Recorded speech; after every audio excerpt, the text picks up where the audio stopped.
ये कहानी एक स्कूल के छात्र की है जिसका नाम योन सी यून है। वह पढ़ाई में बहुत होशियार है और हमेशा टॉप करता है। वह शांत, आत्मनिर्भर और क्लास में बहुत ही लो प्रोफाइल रहता है। वह सिर्फ पढ़ाई में ध्यान देता है और किसी से ज्यादा बातचीत या मजाक नहीं करता। एक स्कूल की गणित प्रतियोगिता में सी यून ने गोल्ड मेडल जीता। जब उसके होम रूम टीचर ने उसे सर्टिफिकेट दिया तो वह बिल्कुल शांत और बेपरवाह दिखा। वहीं उसका एक क्लासमेट यंग बिन, जिसे ब्रॉन्ज मेडल मिला था, बहुत खुश और उत्साहित था। यंग बिन असल में क्लास का गुंडा था। वह अक्सर कमजोर और शांत छात्रों को परे यून करता था। उसके लिए सी यून एक आसान निसी-यूना था। एक दिन उसने जानबूझकर सी यून पर चप्पल फेंक दी और बाद में बोला कि यह गलती से हुआ। सी यून ने शांत रहकर सिर्फ इतना कहा, अगली बार ध्यान रखना। यंग बिन को सी यून का ऐसा शांत रवैया अच्छा नहीं लगा। वह उसे लड़ाई के लिए उकसाने लगा, लेकिन सी यून ने अपनी ठंडी और शांत सोच बनाए रखी। तभी क्लासरूम में स्कूल की बेसबॉल टीम का कप्तान घुस आया और चिल्लाते हुए पूछा, सूहो कौन है? जैसे ही उसने सूहो को पहचाना, उसने गुस्से में पूछा, तू मेरी गर्लफ्रेंड के साथ फ्लर्ट कैसे कर सकता है? सूहो ने बिना घबराए कहा कि वह लड़की बार बार उसे खाने पर बुला रही थी, लेकिन वह उसके टाइप की नहीं है। इस पर गुस्से में बेसबॉल टीम लीडर ने अपने साथियों से कहा कि सूहो को सबक सिखाया जाए। सब ने बैट से उस पर हमला किया। शुरू में सूहो वारों से बचता रहा,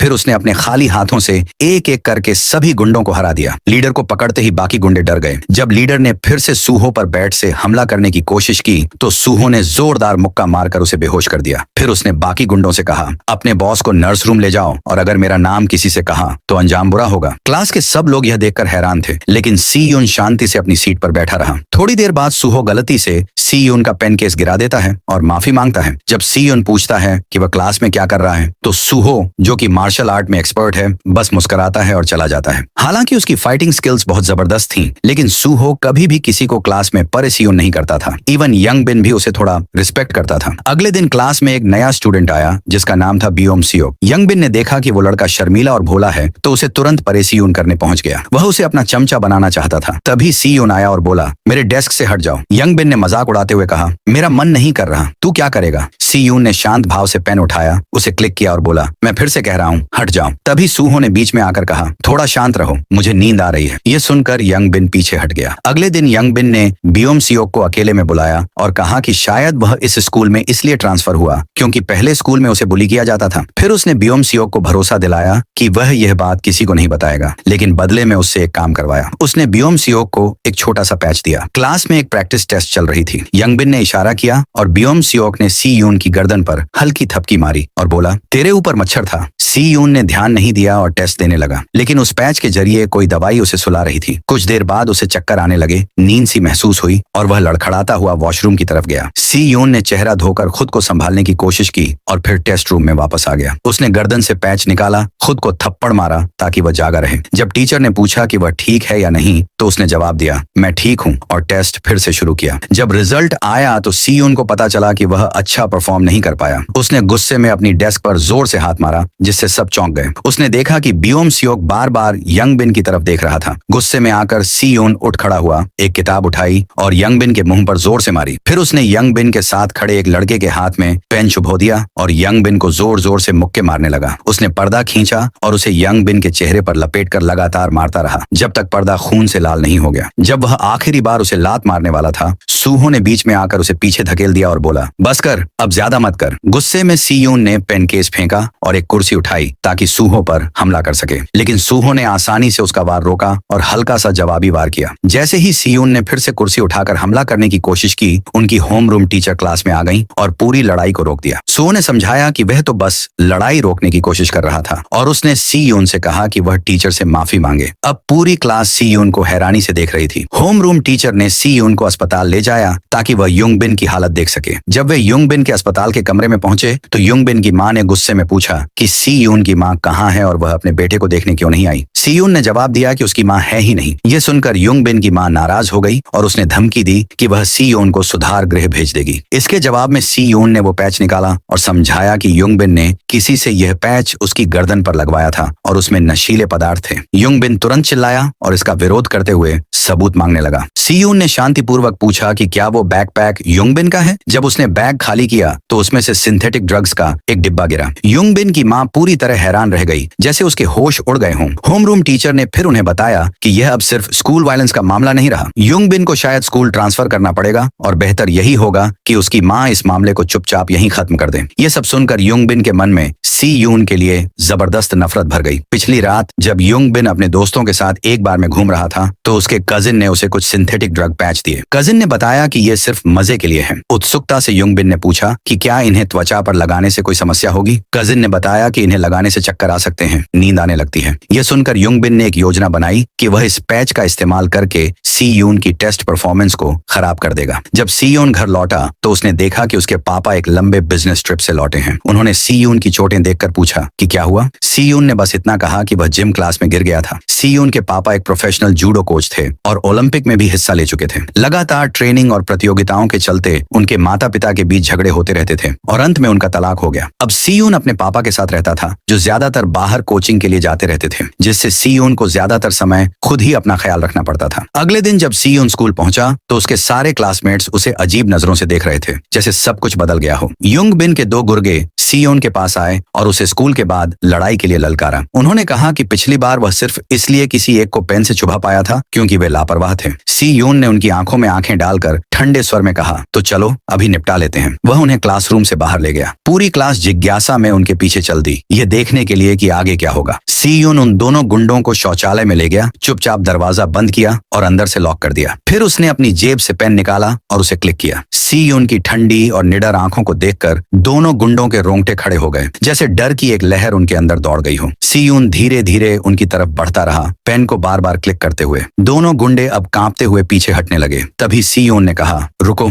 फिर उसने शांति से पेन को वापस अपनी जेब में रखा और बिना कुछ कहे बाहर चला गया। जब वह बाहर आया तो उसके क्लासमेट्स उसके चारों तरफ इकट्ठा हो गए और सवाल पूछने लगे। सी यून ने ठंडे स्वर में जवाब दिया, कब से हम इतने करीब हो गए, और वहां से चलता बना। अब उसके क्लासमेट्स उसे नए सम्मान और भय की नजर से देख रहे थे। इस बीच युंग बिन का कजिन सैक्टा अस्पताल में उसके कमरे में एक काले बैग के साथ आया। युंग बिन ने उसे सी यून को सबक सिखाने के लिए हायर किया था। सैक्टा ने मजाक में कहा कि वह तभी मदद करेगा अगर युंग बिन उसके सामने गिड़गिड़ाए। थोड़ी झिझक के बाद युंग बिन ने आखिरकार उससे मिन्नत की। उधर उस शाम सी यून ट्यूशन से घर लौटते समय बस में बैठा था। एक सिग्नल पर उसने बाहर से हॉर्न की आवाज सुनी और देखा कि सुओ, जो अब डिलीवरी ड्राइवर का काम कर रहा था, वहीं खड़ा है। उन्होंने एक दूसरे को देखा, हल्की बातचीत की। सी यून ने पिछले दिन कुर्सी से सुओ पर हमला करने के लिए माफी मांगी। सुओ ने हंसते हुए कहा, छोड़ना, चल खाने की ट्रीट दे, और फिर वह अपनी डिलीवरी के लिए निकल गया। अगले दिन युंग बिन, उसका कजिन और उनके कुछ गुर्गे स्कूल के बाहर सी यून का इंतजार कर रहे थे। जैसे ही सी यून बाहर निकला, उन्होंने उसका रास्ता रोक लिया, लेकिन सी यून बिना डरे उनकी ओर बढ़ा और युंग बिन की आंखों में सीधे देखा। सैक्टा ने अचानक सी यून को थप्पड़ मारा, जिससे वह थोड़ा हिल गया। दूर से कुछ छात्र यह दृश्य देख रहे थे। उन्हें देखकर बियोम सियोक नाम का छात्र तुरंत भागा और सुओ को क्लासरूम में ढूंढा, जो उस समय सो रहा था। उसने सुओ से कहा कि युंग बिन सी यून को ले गया है और उसे मदद की जरूरत है। सुओ ने पहले कहा कि होम रूम टीचर को बुला लो, मुझे काम पर जाना है। बियोम सियोक ने फिर कहा, मैं तुम्हें 2 गुना पेमेंट दूंगा। सुओ ने मुस्कुराते हुए सिर हिलाया और कहा, ठीक है, अब काम पर लगते हैं। सी यून को युंग बिन और उसके साथियों ने एक सुनसान जगह पर ले जाया, जहां युंग बिन का कजिन सैक्टा पहले से ही तैयार खड़ा था। उसने अपनी गैंग की एक लड़की को बाहर खड़ा कर दिया था ताकि कोई अंदर ना आ सके और वे शांति से सी यून को पीट सके। युंग बिन ने सैक्टा से कहा,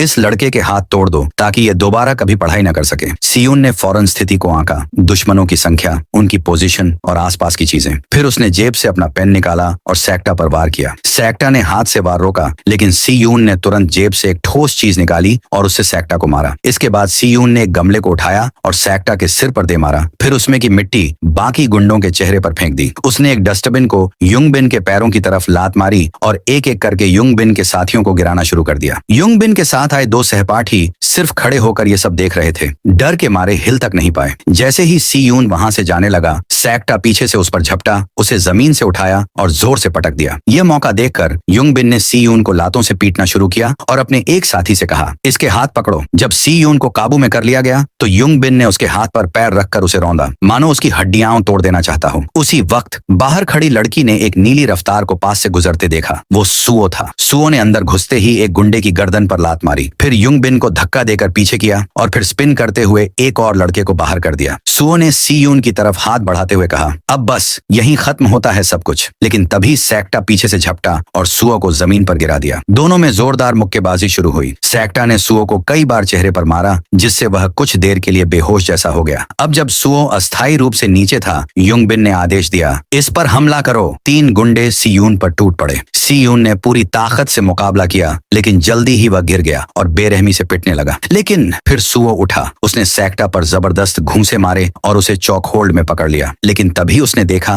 कि युंगबिन एक कांच की बोतल उठाकर सीयून पर वार करने वाला है। सुओ तुरंत दौड़ पड़ा, लेकिन सेक्टा ने उसे पीछे से रोक लिया और तभी बियोम सियोक आ गया। उसने तेजी से दौड़ते हुए युंगबिन को धक्का दिया, जिससे वह जमीन पर गिर पड़ा और बोतल हाथ से छूट गई। सुओ ने आगे बढ़कर कहा, एक लड़के पर 3-3 लोग हमला कर रहे हो, शर्म नहीं आती? अगर मैं होता तो खुद का मुंह टॉयलेट में डुबो देता। उसी पल सेक्टा के पास उसके बॉस का फोन आया, जिसने उसे तुरंत बुलाया। सेक्टा वहां से चला गया। सीयून ने युंगबिन की तरफ देखा और कहा, बस करो अब। और फिर सीयून, सुओ और बियोम सियोक तीनों गर्व से वहां से बाहर निकल गए। बाहर आते ही सुओ ने सीयून और बियोम सियोक से कहा, चलो तुम्हें एक जबरदस्त जगह ले चलता हूँ कुछ खाने के लिए। लेकिन जब वो वहां पहुंचे तो पता चला कि वह जगह सुओ की ही पार्ट टाइम नौकरी की जगह थी। सुओ ने जल्दी से मालिक से माफी मांगी कि वह लेट हो गया है और फिर अपने दोस्तों से कहा, चलो मेरी मदद करो, फिर जो मन करे खा लेना। सीयून ने फर्श पोंछना शुरू कर दिया और बियोम सियोक बर्तन धोने लगा। थोड़ी देर बाद सीयून ने सुओ से पूछा, तुम थकते नहीं क्या? इतना सब काम करते हो? सुओ ने मुस्कुराते हुए कहा, अरे ये तो कुछ भी नहीं, वीकेंड पर तो मैं मूविंग का काम भी करता हूँ। सीयून को अब समझ आया कि सुओ क्लास में अक्सर थका थका क्यों दिखता है और वो उसकी मेहनत से काफी प्रभावित हुआ। खाना खाते समय बियोम सियोक ने सीयून से माफी मांगी। सॉरी, मैंने वो ड्रग पैच तेरी गर्दन पर चिपकाया था। सीयून ने उसकी माफी कबूल कर ली। सुओ भी उनके साथ बैठा बड़े चाव से खाना खा रहा था। उसने देखा कि सीयून अब भी कुछ शांत और गंभीर है, तो उसने एक टुकड़ा मीट सलाद में लपेटा और सीयून के मुंह के पास लाकर कहा, खा ले,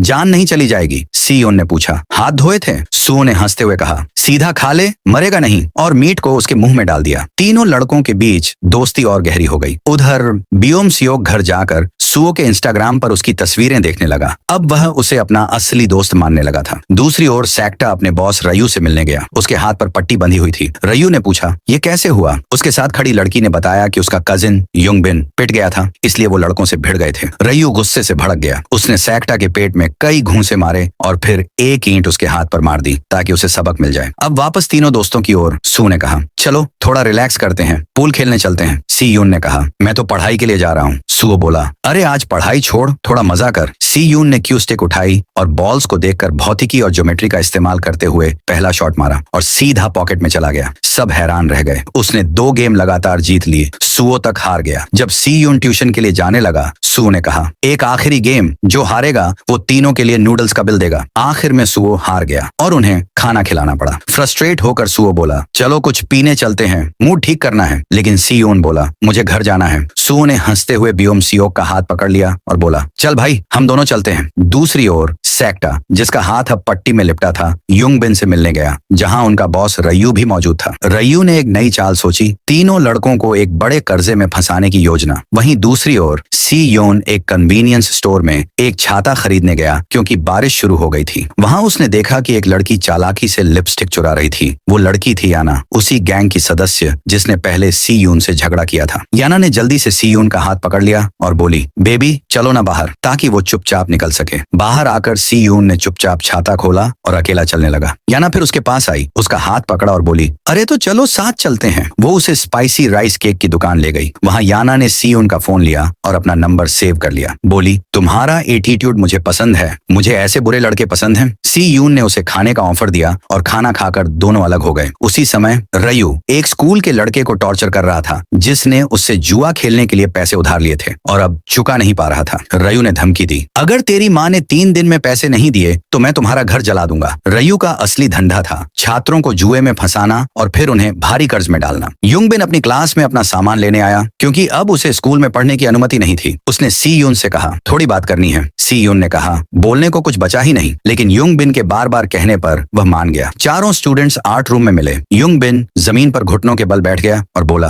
प्लीज झूठ बोल दो कि वो ड्रग्स मेरे नहीं थे। मैं जेल नहीं जाना चाहता, मेरी माँ और नहीं सह सकती। बियोम सियोक को दया आ गई और उसने सीयून से कहा, एक बार झूठ बोल दे, इसकी मदद कर। सीयून ने धीरे से सिर हिलाया। वो मदद करने को तैयार हो गया। अब वे तीनों युंगबिन के वकील से मिलने टैक्सी में निकल पड़े और पीछे पीछे सू अपनी बाइक पर। लेकिन जब वे वकील से मिलने गए तो असलियत सामने आई। यह एक जाल था। युंगबिन उन्हें सीधे एक ग्रुप के गुंडों के पास ले गया जो बेसमेंट में इंतजार कर रहे थे। गैंग का लीडर रयू लड़कों के पास आया और बोला कि उनकी वजह से सेक्टा की बांह बुरी तरह से चोटिल हो गई है। उसने हर्जाने के तौर पर 1.5 करोड़ वॉन की मांग की। सूहो हंस पड़ा और कहा कि उनका इस चोट से कोई लेना देना नहीं है। सी यून ने भी रयू से पूछा कि क्या उसके पास कोई सबूत है। रयू डराने वाले अंदाज में पास आया और बोला कि वो पहले भी कई लोगों को उधारी न चुकाने पर इस दुनिया से भेज चुका है। फिर उसने सूहो की गर्दन पर चाकू रख दिया और 3 दिन का वक्त दिया। अगर पैसे नहीं दिए तो वे उसके कर्जदार बन जाएंगे। डराने के लिए रयू ने सूहो के हाथ पर हल्की सी कट लगा दी और फिर अपनी गैंग के साथ चला गया। वहां मौजूद युंगाई ने सी यून की ओर बेबस नजरों से देखा और फिर वह भी वहां से चली गई। उस पल के बाद से रयू की गैंग ने उन तीनों लड़कों का पीछा करना शुरू कर दिया। वे स्कूल आने जाने के रास्ते में, ट्यूटरिंग सेंटर में और उस रेस्टोरेंट तक में जहां सूहो रात में पार्ट टाइम काम करता था, हर जगह घात लगाए रहते। जब सी यून रात को घर पहुंचा तो गैंग के लोग उसका पीछा करते हुए दरवाजे तक आ गए। गुस्से में सी यून ने युंगाई को कॉल किया और बाहर मिलने के लिए कहा। वे एक कॉफी शॉप में मिले। सी यून ने सीधे पूछा कि वो गैंग लीडर कौन है। युंगाई ने बताया कि उसका नाम रयू है। वो उन्हें घर और नौकरी देता है, लेकिन उसके लिए वो बस कचरा है। उसने चेतावनी दी कि रयू पैसे के लिए किसी को भी मार सकता है और सलाह दी कि उसे पैसे दे देने चाहिए, चाहे आधे ही क्यों ना हो। सी यून ने पूछा कि अगर उसने पैसे नहीं दिए तो क्या होगा। युंगाई बोली, तुम्हारी जिंदगी तबाह हो जाएगी जैसे हमारी हो गई। फिर सी यून ने पूछा, अगर पैसे दे भी दिए तो क्या सब कुछ सही हो जाएगा। इस सवाल पर युंगाई चुप हो गई। उधर बियोम सियोक अपने पिता के सो जाने पर चुपके से उनके कमरे में गया और कुछ कीमती चीजें ढूंढने लगा। उसे एक महंगी घड़ी मिल गई। अगली सुबह बियोम सियोक ने सी यून और सूहो को एक प्राइवेट रूम में बुलाया और 1,50,00,000 वॉन निकाल कर दिखाए। उसने सुझाव दिया कि ये पैसे रयू को दे दिए जाएं ताकि ये सब खत्म हो जाए। सूहो को शक हुआ और पूछा कि उसके पास इतने पैसे आए कहां से। बियोम सियोक ने स्वीकार किया कि उसने चोरी से अपने पिता की घड़ी बेच दी, रीजनिंग देते हुए कि एक ना एक दिन वो घड़ी उसे ही मिलती। सी यून ने धन्यवाद कहा, लेकिन बोला कि वो खुद इस मामले को सुलझाना चाहता है। सूहो ने कहा कि उन्हें सब कुछ पुलिस को बताना चाहिए। तब सी यून ने सबूत के तौर पर गैंग की गैर कानूनी गतिविधियों की तस्वीरें दिखाई और युंगाई की बताई पूरी कहानी सुनाई। युंगाई ने बताया था कि रयू एक ऑनलाइन जुए की वेबसाइट चलाता है जो छात्रों को साइन अप करते ही फ्री पैसे देता है। शुरुआत में वो छात्रों को खूब जीतने देता था, कभी कभी तो लाखों वॉन तक। फिर धीरे धीरे उनकी हार शुरू होती और वे पैसे वापस पाने के लिए पागल हो जाते। चूंकि रयू के पास सभी खिलाड़ियों की जानकारी होती थी, वो उन्हें लोन देने का ऑफर देता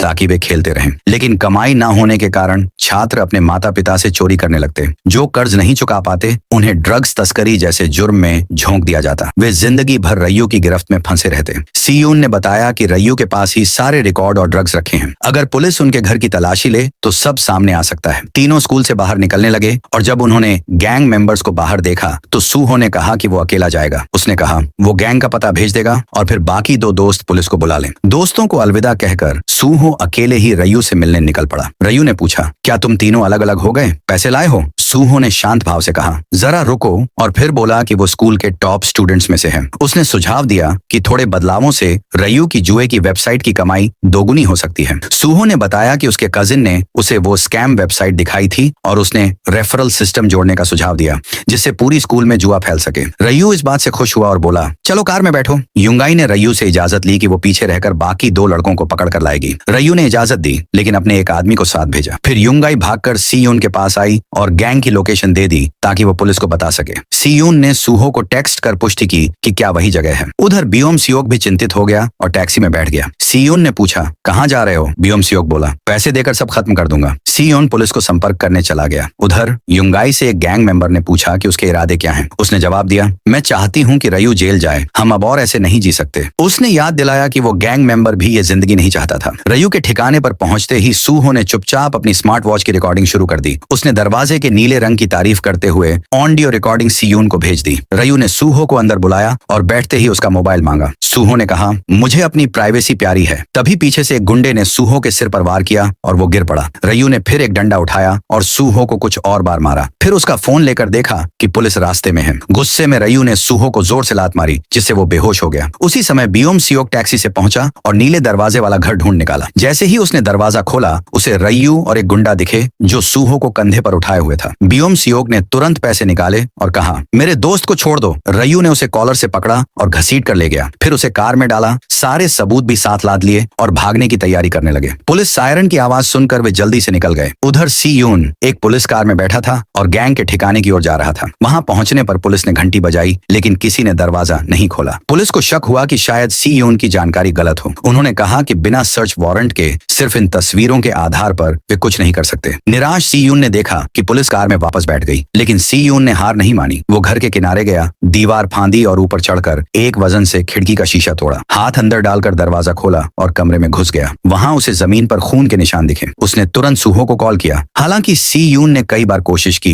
लेकिन वह सुहो से संपर्क नहीं कर पाया। उसी समय उसने पास ही एक तिजोरी देखी जिसका दरवाजा खुला हुआ था। गैंग लीडर रयू ने सैक्टा को कॉल करके आदेश दिया कि वह तुरंत योंगई को लेकर उसके पास पहुंचे, वरना वह सैक्टा के साथियों की सारी जानकारी पुलिस को सौंप देगा। यह सुनते ही सैक्टा ने योंगई की ओर मुड़ते हुए कहा कि वह थोड़ी देर में वापस आएगा और उसे अपनी क्रेडिट कार्ड का इस्तेमाल करके कुछ दिनों के लिए कहीं रुकने की सलाह दी। उसने जोर देकर कहा कि योंगई उसका पीछा न करे। उसी समय योंगई को सी यून का फोन आया। सी यून ने उसे बताया कि वह गैंग के ठिकाने तक पहुंच चुका है, लेकिन वहां कुछ भी नहीं मिला। लगता है कि वे सुहो को पहले ही कहीं और ले जा चुके हैं। योंगई ने तुरंत उसे एक ट्रैकिंग ऐप डाउनलोड करने को कहा और पेशकश की कि वह अपनी लोकेशन शेयर करेगी ताकि वह उसका पीछा कर सके। उसने जोर देकर कहा कि सी यून को पुलिस के साथ आना ही होगा, वरना वे सब खत्म हो जाएंगे। इसके बाद योंगई ने आग्रह किया कि वह सैक्टा के पीछे जाए। उसने सी यून से विनती की कि वह उसे साथ चलने दे। उधर सी यून को योंगी की ओर से एक मैसेज मिला जिसमें बताया गया कि सुहो संभवतः एक पार्क में हो सकता है। देरी किए बिना सी यून उस पार्क की ओर दौड़ा। उसी समय सैक्टा और योंगई भी पार्क पहुंचे, जहां गैंग लीडर से मिलने के लिए गेट खोला गया और उन्हें अंदर ले जाया गया। अंदर जाते हुए योंगई लगातार अपनी लोकेशन सी यून के साथ साझा करती रही। सैक्टा अपराध बोध से भरा हुआ योंगई से माफी मांगता है कि उसने उसे रयू की आपराधिक गतिविधियों में घसीटा। इसी दौरान सी यून पार्क पहुंचा और देखा कि गैंग की गाड़ियां बाहर खड़ी थीं। वह चुपके से दरवाजा खोलकर अंदर गया और तुरंत पुलिस को कॉल कर दिया। सैक्टा और योंगई अब रयू के सामने थे। रयू ने गुस्से में सैक्टा से पूछा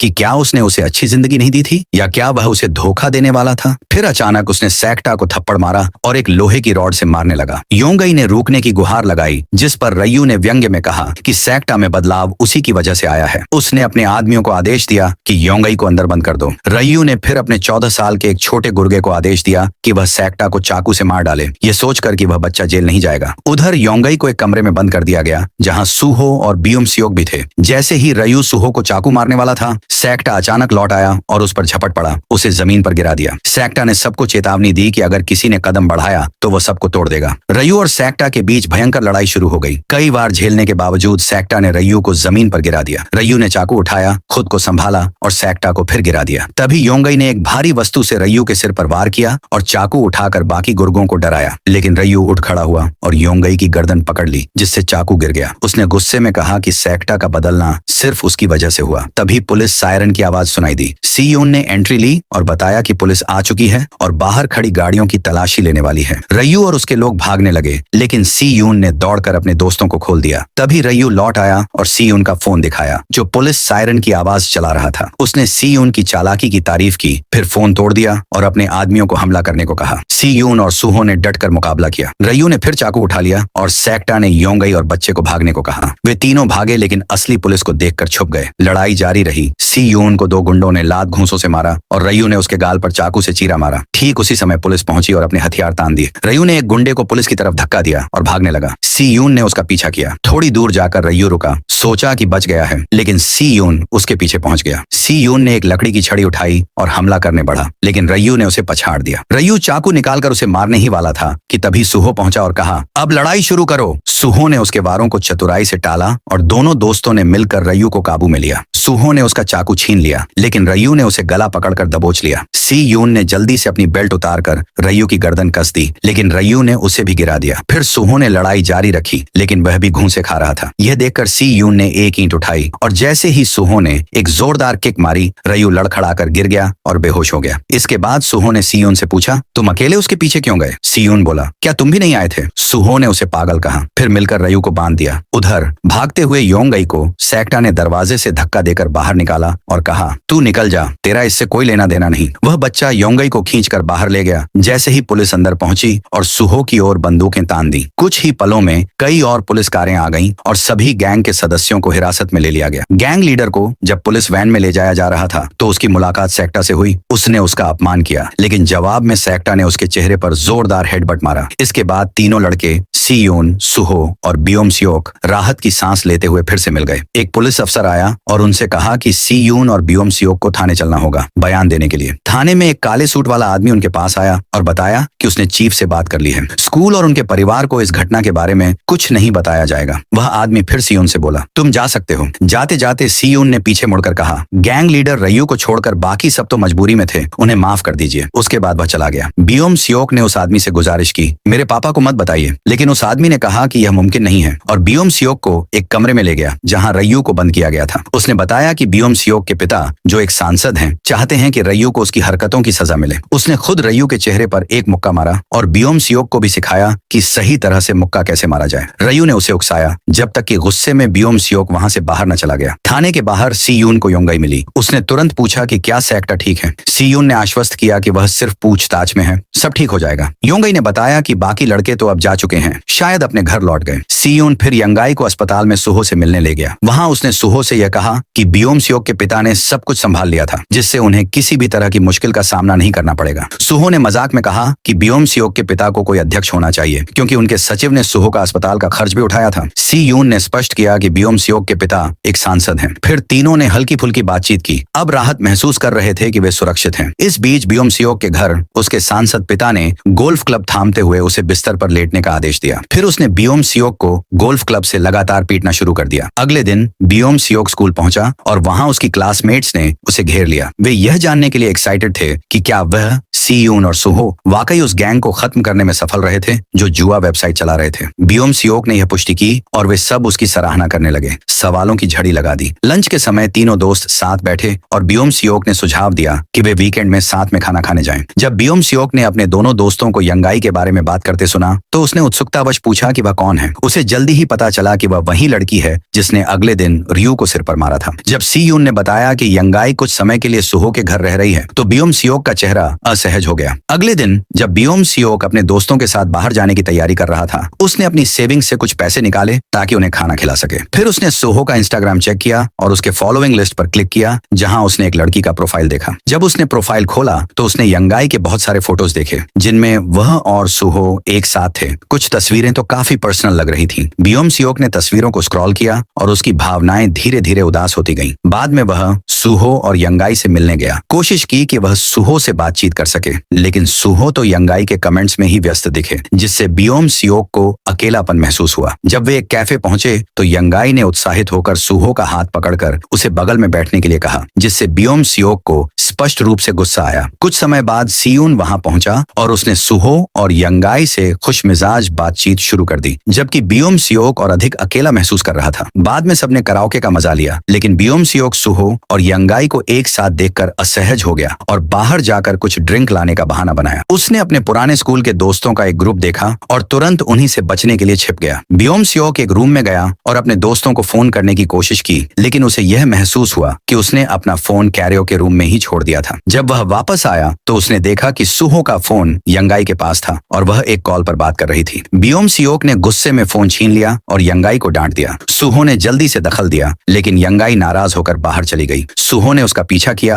ताकि उसे शांत कर सके। कुछ समय बाद बियोम सियोक के पुराने स्कूल के सहपाठियों ने कैरियोके रूम में आकर उसे जोर जोर से तंग किया। सी यून ने बियोम सियोक के लिए खड़ा होते हुए उन सभी को डांटा और अंत में वे सब वहां से चले गए। अगले दिन जब बियोम सियोक अपनी डेस्क पर बैठा हुआ था तो उसके पास कुछ सहपाठी जोर जोर से बात कर रहे थे। गुस्से में आकर बियोम सियोक ने उन्हें चुप रहने को कहा। जब उनमें से एक लड़के ने उसकी ओर ताना मारा, बियोम सियोक तुरंत उसे कॉलर से पकड़कर खींचने लगा। सी यून ने उसे शांत करने की कोशिश की, लेकिन बियोम सियोक लगातार आक्रामक होता जा रहा था। सुहो ने आकर बियोम सियोक को हाथ से खींचते हुए उसे शांत करने की कोशिश की, लेकिन बियोम सियोक ने उसे झटके से हटा दिया और कहा कि उसे छूने की कोशिश न करे, फिर अकेला चल दिया। यह पता चला कि वे लड़के जो पिछले रात कैरियोके बार में थे वही लड़के थे जिन्होंने बियोम सियोक को अपने पुराने स्कूल में तंग किया था। अब वे उसे लगातार फोन करके उसे मिलने के लिए मजबूर कर रहे थे। अगले दिन सी यून और सुहो बियोम सियोक के घर गए। बियोम सियोक ने उन्हें अंदर आने के लिए कहा। सुहो ने देखा कि घर काफी बड़ा और खूबसूरत था और उसने परिवार की एक तस्वीर पर टिप्पणी की जिसमें बियोम सियोक का परिवार खुश नजर आ रहा था। बियोम सियोक ने कहा कि वे असल में उसका परिवार नहीं थे। उसके पिता ने उसे गोद लिया था जब वह राजनीति में आया था ताकि अपनी सार्वजनिक छवि को बढ़ावा दे सके। सी यून ने फिर उन बुलीज के बारे में बात की जिन्हें उन्होंने कैरियोके में देखा था और इस पर बियोम सियोक ने अपने दोस्तों से कहा कि ये वही लड़के थे जिन्होंने उसे पुराने स्कूल में परेशान किया गया था। उन्होंने उसे बार बार अस्पताल भेजा और अंततः स्कूल बदलने के लिए मजबूर किया। उसने बताया कि कैरियोके बार में उनसे मिलने के बाद वे उसे लगातार कॉल कर रहे थे ताकि वह उनके साथ घूमे। सुहो ने पूछा कि वे ऐसा क्यों कर रहे थे, तो बियोम सियोक ने कहा कि वह हमेशा चुपचाप रहता था, लेकिन वे उसे अपनी स्थिति को ऊंचा दिखाने के लिए निशाना बना रहे थे। सुहो ने यह सुझाव दिया कि वे उन बुलियों को कॉल करें और उनसे माफी मांगवाएं। वे बुली, जो अब फिर से एक कैरियोके में थे, बियोम सियोक का कॉल देखकर उत्साहित होकर उसे शामिल होने के लिए आमंत्रित करने लगे। बियोम सियोक सी योन और सुहो के साथ वहां पहुंचा और उसने रिंग लीडर से माफी की सख्ती से मांग की। जब रिंग लीडर बियोम सियोक को चिढ़ाते हुए उसके बारे में मजाक करने लगा तो सुहो ने तेजी से उसका कान मरोड़ा और उसे सख्ती से माफी मांगने को कहा। बुली की आंखें चौड़ी हो गईं और उसने मजबूरी में माफी मांगी, लेकिन बियोम सियोक ने तुरंत इसका जवाब देते हुए कहा कि यह माफी दिल से नहीं आई और चेतावनी दी कि अगर उसने ऐसा ही किया तो वह उसे मार देगा। बिना किसी हिचकिचाहट के बियोम सियोक ने उस बदमाश को जोर से थप्पड़ मारा, जिससे वह गुस्से में आ गया और उसने पलट कर थप्पड़ मारा, जिससे बियोम सियोक के चश्मे जमीन पर गिर गए। सुहो ने बदमाश को कॉलर से पकड़ लिया, लेकिन बियोम सियोक अब गुस्से में आकर माइक उठाया ताकि बदमाश को मारे, लेकिन सुहो ने उसे समय रहते रोक लिया। बियोम सियोक के अत्यधिक गुस्से से चौंकते हुए सुहो ने उसे पकड़ लिया और काओकेरे के रूम से बाहर खींच लिया। सी यून ने पीछे रहकर बदमाशों को यह ताकीद की कि वे बियोम सियोक को फिर से परेशान न करें। बाहर बियोम सियोक ने सुहो से कहा कि वह फिर कभी उसके पास हाथ न डाले। गुस्से में बियोम सियोक ने सुहो पर कुछ ऐसे शब्दों से हमला किया जिससे सुहो का गुस्सा भड़क गया। सुहो ने बियोम सियोक को दीवार से चिपका दिया और गुस्से में कहा। फिर थोड़ी देर बाद बियोम सियोक गुस्से के साथ चला गया। सीयून ने बियोम सियोक से पूछा कि क्या हो रहा है, लेकिन बियोम सियोक ने कहा कि वह ठीक है और बिना किसी समझाए वहां से चला गया। जब वह जा रहा था तो वही बदमाश जिनसे अभी तक वह भिड़ चुका था उसे बार बार कॉल कर रहे थे। वे अब उससे हिसाब चुकता करना चाहते थे। बियोम सियोक ने जल्दी से उनसे बचने की कोशिश की, लेकिन वह यंग बिन के 2 गुर्गों से टकरा गया। इन बड़ी बड़ी गुंडों को देखकर पुराने बदमाश डरने लगे। उन्होंने बियोम सियोक पर गालियां दी, लेकिन उसके नए दोस्तों ने बीच में आकर कमजोर बदमाशों को खींच लिया और उन्हें एक अच्छी धुलाई दी। रिंग लीडर बदमाश ने बियोम सियोक को चिढ़ाया तो बियोम सियोक ने उसे लात मारी और फिर अपनी भड़ास निकालते हुए उसे बार बार लातें मारी। इसके बाद उसके नए दोस्तों ने उसका उत्साह बढ़ाया, जिससे बियोम सियोक का गुस्सा और बढ़ गया। अंत में उसे एक ऐसा समूह मिल गया जो उसकी रक्षा करेगा और उसकी प्रतिष्ठा बढ़ाएगा। इसके बाद उन्होंने सब मिलकर क्लब जाने का फैसला किया। बियोम सियोक ने पैसे का एक ढेर निकाला और उन्हें मौज मस्ती करने के लिए उकसाया, जिससे उसके नए दोस्त उससे प्रभावित हो गए। उन्होंने एक दूसरे को इंस्टाग्राम पर फॉलो करना शुरू किया और बियोम सियोक ने दिखाने के लिए कि वह उनके साथ सामंजस्य बैठा सकता है, शराब पीने की शुरुआत कर दी। बाद में उसने सुहो का इंस्टाग्राम प्रोफाइल देखा और अनफॉलो बटन पर टिक किया। कुछ देर सोचने के बाद उसने अनफॉलो कर दिया। बियोम सियोक ने अपने नए दोस्तों को प्रभावित करने के लिए फ्लर्टिंग के हुनर का प्रदर्शन किया। शराब की बोतल पकड़े हुए वह सुंदर लड़कियों के टेबल के पास गया और उन्हें अपनी चतुराई से प्रभावित किया। एक लड़की ने भी उसे एक ड्रिंक दिया, जिससे वह और भी विश्वास से भरा हुआ महसूस करने लगा। अगले दिन बियोम सियोक कक्षा में देर से पहुंचा और उसकी तबीयत हल्की सी खराब थी, क्योंकि रात को शराब पी थी। जब सी यून ने पूछा कि क्या वह शराब पीकर आया है, तो बियोम सियोक ने सवाल को नजरअंदाज किया और कक्षा के पिछले हिस्से में जाकर पहले रात मिले 2 बदमाशों से बात करने लगा। वह खुश था, जिससे सी यून को कोई शक नहीं हुआ। लैब सत्र के दौरान बियोम सियोक ने सी यून और सुहो के साथ बैठने के बजाय बदमाशों के साथ बैठने का फैसला किया और उनके साथ हंसी मजाक करता रहा। सी यून चिंतित हुआ और बियोम सियोक को बाहर बुलाया ताकि उनसे बात कर सके। बाहर सी यून ने पूछा कि वह अचानक उन बदमाशों के इतना पास कैसे आ गया। बियोम सियोक ने घमंडी तरीके से जवाब दिया कि यह सी यून का मामला नहीं है और सुहो पर आरोप लगाया कि वह शुरू से ही उसे नीचा समझता था। ठीक उसी समय सुहो पीछे से आया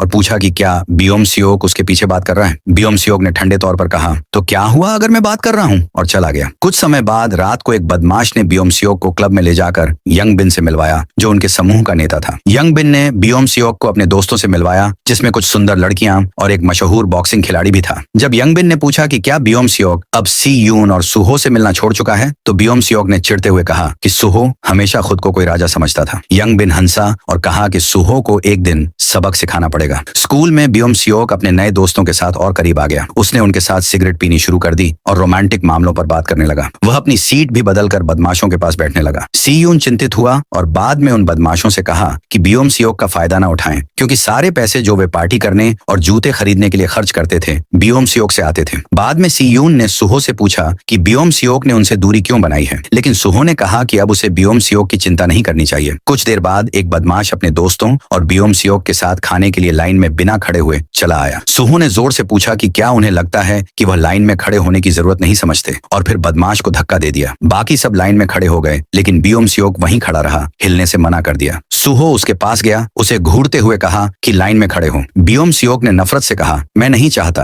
और फिर सुहो ने उसे भी धक्का दे दिया। बियोम सियोक गुस्से में खड़ा हुआ, फिर अपने दोस्तों के साथ बाहर चला गया। बाहर बियोम सियोक ने एक बदमाश से पूछा कि क्या ऐसा कोई है जो सुहो को पीट सके, और फिर उसने किसी भी कीमत पर सुहो को हरवाने के लिए पैसे देने का ऑफर दिया। उस बदमाश ने बताया कि वे पहले रात एक बॉक्सिंग खिलाड़ी से मिले थे और उसे लड़ा सकते हैं। बाद में बियोम सियोक और उसके दोस्तों ने उस बॉक्सिंग खिलाड़ी से मिलने के लिए यंग बिन के स्कूल का रुख किया और उसे 1 मिलियन वन की रकम ऑफर की। खिलाड़ी ने खुशी से स्वीकार किया और वादा किया कि वह सुहो को उसके जन्मदिन पर हराएगा और मुकाबला लाइव दिखाएगा। शाम को जब सुहो डिलीवरी करने जा रहा था तो यंग बिन और 2 बदमाशों ने उसकी मोटरसाइकिल के फ्रंट ब्रेक खराब कर दिए। बियोम सियोक ने दूर से पूरी घटना पर नजर रखी। सुहो ने जब महसूस किया कि उसके ब्रेक काम नहीं कर रहे तो उसने गाड़ी को संभालने की कोशिश की, लेकिन वह कारों से टकरा गया और गिर गया। यह देखकर बदमाशों की टोली घबराई कि शायद सुहो को गंभीर चोटें आई होंगी या वह मारा भी जा सकता था। वे लोग जल्दी ही वहां से भाग गए, लेकिन बियोम सियोक वहां रुका रहा और परेशान कर देने वाले भाव से घूरता रहा। कुछ समय बाद सुहो होश में आया और घबराया हुआ इधर उधर देखने लगा। अगली सुबह सुहो देर से क्लास पहुंचा, उसके पैर में चोट लगी थी और वह लंगड़ाता हुआ चल रहा था। जैसे ही वह अंदर गया उसने देखा कि बियोम सियोक उसे बहुत ही तीव्र और अजीब नजरों से घूर रहा था। ब्रेक के बाद सुहो ने बियोम सियोक से कहा कि वह उसे देखना बंद करे क्योंकि इससे उसे घबराहट हो रही है, और फिर उसे वहां से चले जाने को कहा।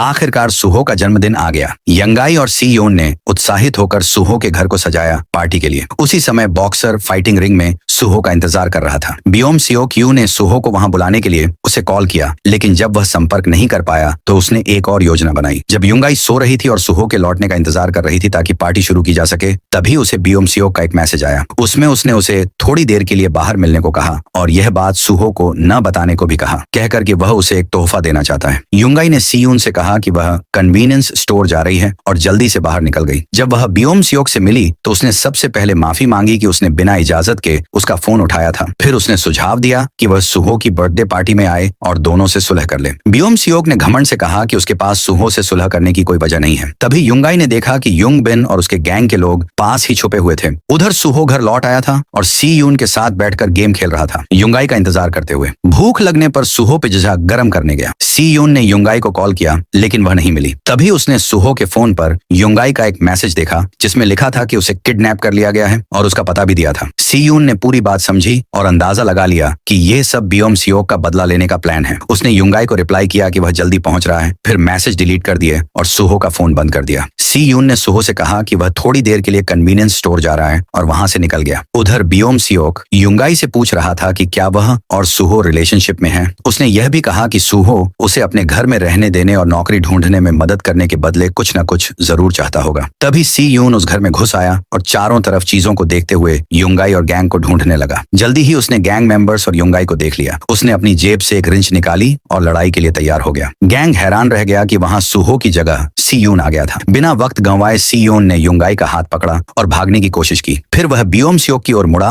और पूछा कि सुहो कहाँ है। गैंग ने उनका पीछा किया, लेकिन सी यून ने रिंच से उन्हें रोकते हुए युंगाई को भागने का मौका दिया और उसे पुलिस को कॉल करने को कहा। सी यून खुद एक और मंजिल की ओर भागा, लेकिन जल्दी ही गैंग ने उसे गिरा दिया। वह फिर उठा और उनसे लड़ने लगा, लेकिन वे लोग भारी पड़ गए। तभी उसने पास में रखे सीमेंट के बोरे और बाल्टी को देखा। उसने रिंच युंग बिन की तरफ फेंकी और सीमेंट का थैला गैंग के मुंह पर फेंका, जिससे वे कुछ समय के लिए अंधे हो गए। इसका फायदा उठाकर सी यून ने एक बाल्टी उठाई और उन पर वार किया, जिससे कई गैंग सदस्य गिर गए। फिर उसने मेटल रॉड उठाई और अपने दुश्मन युंग बिन को खत्म करने वाला था कि तभी बॉक्सर वहां आ गया और बीच में कूद पड़ा। सी यून ने उस पर वार किया, लेकिन बॉक्सर के तेज रिफ्लेक्स के सामने वह टिक नहीं पाया। बॉक्सर ने उस पर कई बार हमला किया, जिससे वह जमीन पर गिर गया। तभी युंग बिन ने मेटल रॉड उठाया, लेकिन बियोम सियोक ने उसे रोकते हुए कहा कि सी यून का इस मामले से कोई लेना देना नहीं है और उसे छोड़ दे। युंग बिन बोला कि यह उसका पर्सनल मामला है। फिर उसने बियोम सियोक से कहा कि हम तेरी मदद कर रहे हैं, क्या सी यून तेरा दोस्त नहीं है या फिर हम तेरे दोस्त नहीं हैं? यह कहकर युंग बिन आगे बढ़ा और सी यून को रॉड से कई बार मारा, जबकि बियोम सियोक चुपचाप देखता रहा और फिर डर कर वहां से भाग गया। बॉक्सर ने फिर बियोम सियोक से कहा कि वह सुहो के साथ की जाने आने वाली ब्रॉडकास्ट को रीशेड्यूल कर दे, लेकिन आज के वक्त की कीमत उसे चुकानी पड़ेगी। तभी सी यून को पता चला कि पुलिस रास्ते में है और सब लोग वहां से भाग गए। युंग बिन ने जाते जाते सी यून से कहा कि वह उसे लंबे समय तक तड़पाएगा। सी यून की आंख खुली तो वह एम्बुलेंस में था। पास ही पुलिस युंगाई से बयान ले रही थी। जब वह सब कुछ बताने लगी तो सी यून ने बीच में रोकते हुए कहा कि वह अकेले ही आया था। उसने चुपचाप युंगाई से कहा कि यह सब सुहो को न बताए। उधर सुहो अपने बर्थडे पर सबका इंतजार कर रहा था, लेकिन कोई नहीं आया तो वह हैरान हो गया। अंत में उसे अपना फोन सोफे के कुशन के नीचे मिला। उधर जब बियोम सियोक बाहर निकल रहा था तब उसे सी यून का कॉल आया। सी यून ने उसे विनती की कि वह रुक जाए और सुहो को अकेला छोड़ दे, लेकिन बियोम सियोक ने फोन काट दिया। बाद में सी यून के पिता अस्पताल आए और उसके जख्म देखकर पूछा कि क्या वह फिर किसी से लड़ पड़ा। सी यून ने झूठ कहा कि वह सीढ़ियों से गिर गया था। पिता ने फिर कहा कि उसे डिस्चार्ज होने के बाद किसी दूसरे स्कूल में ट्रांसफर कर दिया जाएगा। सी यून ने जवाब दिया, आपको अचानक मुझसे इतनी फिक्र कब से होने लगी? अगली सुबह सुहो क्लास पहुंचा, लेकिन वहां न सी यून था और न ही बियोम सियोक। उसने सी यून को कॉल किया, लेकिन कोई जवाब नहीं मिला। बाद में सी यून का मैसेज आया कि उसे कुछ पर्सनल काम है, इसलिए वह कुछ दिन स्कूल नहीं आएगा। चिंतित सुहो ने युंगाई से पूछा कि वह कल रात घर क्यों नहीं आई और क्या कुछ हुआ था। युंगाई ने बस माफी मांगी और ज्यादा कुछ नहीं बताया। सच्चाई जानने के लिए सुहो सी यून के घर गया, लेकिन किसी ने दरवाजा नहीं खोला। क्लास में उसने उन दो बदमाशों से पूछा कि बियोम सियोक क्यों नहीं आया। उन्होंने कहा कि उन्हें भी नहीं पता और उसका फोन भी नहीं लग रहा। सुहो ने उन्हें चेतावनी दी कि अगर उसका संपर्क हो तो उसे कहना कि वह गाड़ी का रिपेयर पैसा चुका दे। जब उनमें से एक बदमाश चौंका तो सुहो ने उसे थप्पड़ मार दिया और धमकी दी कि अगर पैसे नहीं मिले तो वह सख्त कदम उठाएगा। डरे हुए दोनों बदमाश अपनी गैंग को रूफटॉप पर इकट्ठा करके सोचने लगे कि बियोम सियोक से कैसे संपर्क करें। उन्हें डर था कि कहीं सी यून सच में मर तो नहीं गया। तभी सुहो पास ही खड़ा था और सब सुन रहा था। उसने एक छोटे बदमाश को पकड़ लिया और हाथ से दबाव डालकर सच्चाई उगलवा ली। बदमाश ने बताया कि यह सब बियोम सियोक की प्लानिंग थी। उसी ने बॉक्सर को सी यून की पिटाई के लिए हायर किया था और ये बदमाश सिर्फ तमाशा देखने आए थे। सुहो तुरंत युंगाई के पास गया और पूछा कि सी यून किस अस्पताल में है। उसने बताया कि आज ही उसे डिस्चार्ज किया गया है और सी यून ने उसे कहा था कि वह सुहो को कुछ भी न बताए। सी यून, जो अब अस्पताल से घर आ चुका था, जब दरवाजे की घंटी सुनी तो आवाज से पहचाना कि सुहो आया है। सुहो ने कहा कि उसे एक गिलास पानी चाहिए। सी यून ने जैकेट पहनकर दरवाजा खोला। सुहो ने देखा कि सी यून के एक हाथ पर पट्टी बंधी थी, लेकिन शांत रहकर कहा, कल फाइनल एग्जाम है, तुम्हें वहां होना चाहिए। इसके बाद सुहो वहां से चला गया। उधर बियोम सियोक का पिता, जो एक जाने माने राजनेता था, पुलिस से सब कुछ जानकर घर लौटा और बियोम सियोक की बहुत पिटाई की। उसने उसे बेइज्जती कहकर चिल्लाया और कहा कि अब वह उसे विदेश भेज देगा और कभी वापस नहीं आने देगा। गुस्से में बियोम सियोक घर से भागा। बटलर ने उसे रोकने की कोशिश की, लेकिन वह टैक्सी में बैठ गया। बटलर ने टैक्सी की नंबर प्लेट की फोटो ले ली। टैक्सी में बैठकर बियोम सियोक ने देखा कि उसके बदमाश दोस्तों के कई मिस्ड कॉल आए हैं और सुहो का एक मैसेज भी था। मैसेज खोलते ही उसने देखा कि उसके दोस्त जमीन पर घुटनों के बल बैठे हैं और सुहो ने लिखा है, अगर तू फोन नहीं उठाएगा तो इसका अंजाम सब भुगतेंगे। इस बीच सुहो ने गैंग लीडर यंग बिन का सामना किया और उसे धमकाते हुए अपने हाथों से पीटते हुए कहा कि वह बियोम सियोक को कॉल करे और उसे बुलाए। यंग बिन ने कहा कि उसे बियोम सियोक का कुछ पता नहीं है क्योंकि उसका फोन बंद है। तभी जब सुहो यंग बिन की एक उंगली मरोड़ने ही वाला था, तभी बियोम सियोक का फोन आया। सुहो ने उससे पूछा कि वो कहाँ है और उसे छिपना बंद करने को कहा। कॉल खत्म होते ही सुहो ने यंग बिन से फिर निपटना शुरू कर दिया। बियोम सियोक ने तब उस बॉक्सर से संपर्क किया जिसे उसने पैसे देकर रखा था और उसे तुरंत सुहो को सबक सिखाने के लिए कहा। साथ में फौरन पैसे देने का वादा किया। सुहो अकेला उस बॉक्सर के ट्रेनिंग जिम पहुंचा। उधर युंगाई ने सी यून को कॉल किया और बताया कि सुहो को सब कुछ पता चल गया है। वह परेशान थी क्योंकि सुहो ने अपनी पार्ट टाइम जॉब छोड़ दी थी और उसका फोन भी बंद था। शायद वो बियोम सियोक को ढूंढने गया हो। जब सुहो जिम पहुंचा, उसने बॉक्सर और अपनी क्लास के कई बदमाशों को वहां देखा। बियोम सियोक घमंड में डूबा आगे बढ़ा और सुहो का सामना किया। सुहो शांति से उसके पास गया और पूछा कि उसने सीधे उसका सामना करने की बजाय मासूम लोगों को क्यों टारगेट किया। फिर उसने माफी मांगी अगर उसने बियोम सियोक को कभी परेशान किया हो और बदले में बियोम सियोक से सी यून और युंगाई से माफी मांगने को कहा। बियोम सियोक ने अहंकार में कहा कि उसे माफी मांगने का मन नहीं है, जिससे नाराज होकर सुहो ने उसे जोरदार थप्पड़ मारा। बॉक्सर ने सुहो को रिंग में स्वागत किया। सुहो ने पूछा कि क्या बियोम सियोक ने उसे पैसे दिए हैं उसे हराने के लिए। उसने कहा कि उसे बस थोड़ा वार्म अप चाहिए। फिर तुरंत उन बदमाशों पर घूंसे और लातों की बरसात कर दी। उसने बॉक्सर को याद दिलाया कि वो पहले भी उसे हरा चुका है। बॉक्सर ने सुहो को रिंग में चुनौती दी और लाइव वीडियो में ऐलान किया कि वह उसी इंसान से लड़ने जा रहा है जिसने उसे मिडिल स्कूल में हराया था। मैच शुरू हुआ और दोनों एक दूसरे के इर्द गिर्द घूमने लगे। बॉक्सर ने पहले सुहो की टांग और फिर शरीर पर किक मारी, लेकिन जल्दी ही सुहो ने उसे पछाड़ दिया, उसे गिराया और उसके चेहरे पर लगातार घूंसे बरसाए। बॉक्सर ने सुहो को लात मारकर दूर किया और खड़ा होकर तेज पंच और किक से हमला किया।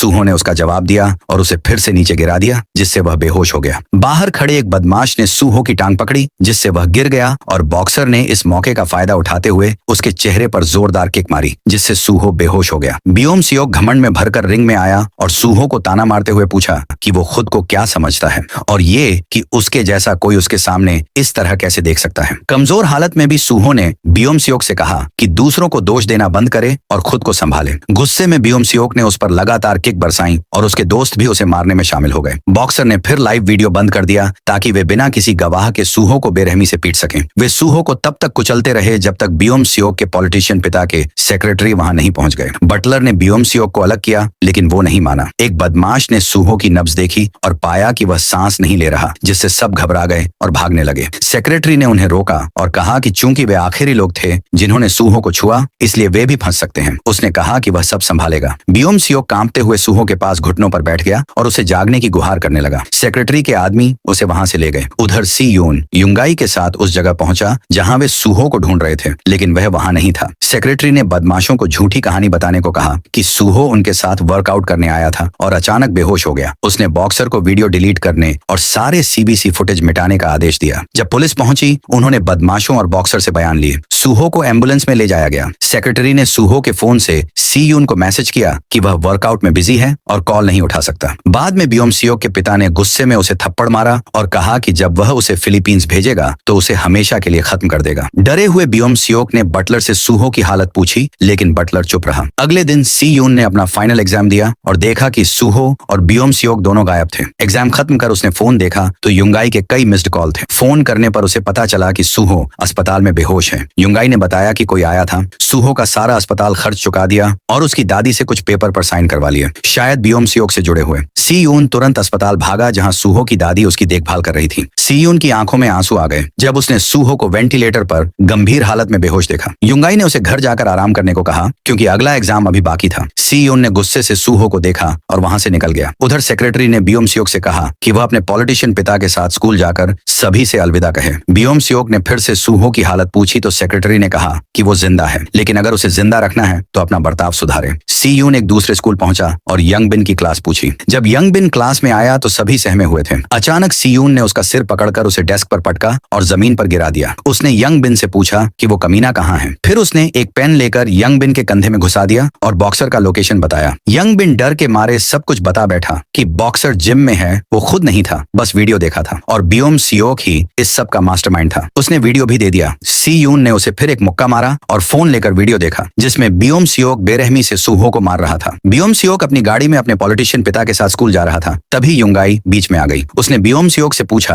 कि क्या वही सूहो की हालत का जिम्मेदार है। दो बॉडीगार्ड्स ने युंगाई को खींचकर हटा दिया। बियोम सियोक के पिता ने उसे फिर फटकारा। बियोम सियोक ने युंगाई को दोष दिया कि जब तक वो नहीं आई थी सब ठीक था। स्कूल पहुंचकर बियोम सियोक एग्जाम देने गया। उधर सी यून एक लोहे की रॉड लेकर अकेले जिम पहुंचा। उसने बॉक्सर पर पीछे से हमला किया, लेकिन बॉक्सर ने बचकर उसे घूंसा मारा। सूहो की सिखाई तकनीक याद करके सी यून ने फिर हमला किया, लेकिन वह गिर पड़ा। बॉक्सर ने उसके बाल पकड़कर उसे पीटा। सी यून ने हिम्मत जुटाकर बॉक्सर की लेस से उसका गला दबाया, लेकिन बॉक्सर ने उसे जोर से लात मारकर दूर फेंक दिया। बॉक्सर ने चेहरे पर वार किया, लेकिन सी यून ने वजन प्लेट से उसके पैर पर मारा, जिससे वह गिर पड़ा। बॉक्सर ने मान लिया कि बियोम सियोक ही बार बार सूहो के सिर पर लात मार रहा था। उसने तो बस रिंग में लड़ाई की थी, लेकिन इतना कुछ नहीं चाहता था। सी यून ने फिर वजन प्लेट उठाकर उसके टखने पर मारा। बियोम सियोक स्कूल पहुंचा और क्लास में गया। सी यून ने क्लास में आग बुझाने वाला सिलेंडर उठाया और बदमाशों पर हमला किया। एक को पटका, दूसरे को मुक्का मारा और सभी को बेहोश कर दिया। फिर बियोम सियोक से कहा, मैंने तुम्हें पहले ही रोका था, हम कभी दोस्त थे। सी यून ने बियोम सियोक को गिराया, मारने ही वाला था लेकिन रुक गया और पूछा, क्यों किया ये सब? बियोम सियोक बोला, मुझे नहीं पता। सी यून ने उसे मारा नहीं और चला गया। प्रधानाचार्य और नेता ने उसे जाते देखा। सी यून ने कांच तोड़ा और चिल्लाया, मुझसे क्या चाहते हो सब? फिर रोता हुआ निकल गया। सी यून अस्पताल गया और सूहो के पास बैठकर सो गया। अचानक सपना आया। सूहो बोला, तू पागल है क्या, यहाँ तक आ गया? दोनों ने माफी मांगी और मुस्कुराए, लेकिन असल में